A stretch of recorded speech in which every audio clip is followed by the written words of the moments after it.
Falters Drive west of Sydney, under the blazing Australian sun, 6,000 Black Angus cows are fattening up on a diet of rolled barley, silage, cottonseed, and molasses. After about 90 days at Gundamain feedlot, these cattle gain up to 50% more weight. That's all so Australia can keep sending out the juicy marbled beef craved by people worldwide. Gundamain is part of a big change happening in Australia's cattle industry, with the country now the world's second biggest beef exporter. Over the first 9 months of this year, Australia shipped $8.6 billion worth of beef overseas.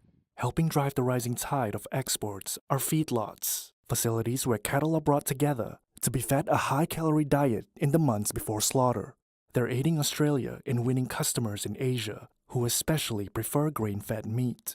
Many of those buyers used to purchase mostly from the United States. Now, the Gundamain feedlot has big plans, according to owner Andrew Herbert.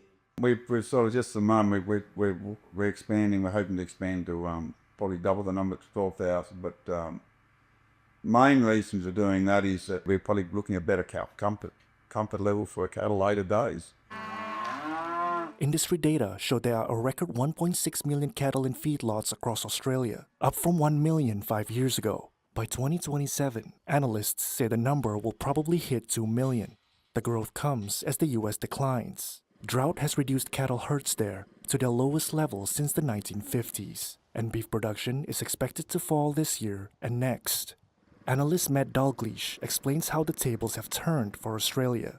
In the US, they, unlike Australia, because we just export beef, we don't really import a lot of product.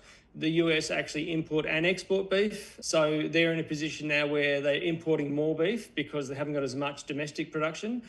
So that means they're taking more from Australia, for argument's sake, but also they're not as competitive into the markets where we compete with them, like Japan, South Korea, China.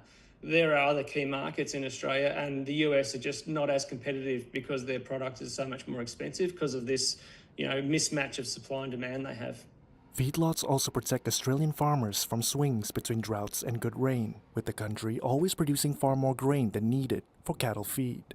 However, experts say Australia likely won't mirror the US, where over 90% of cattle end their days on feedlots.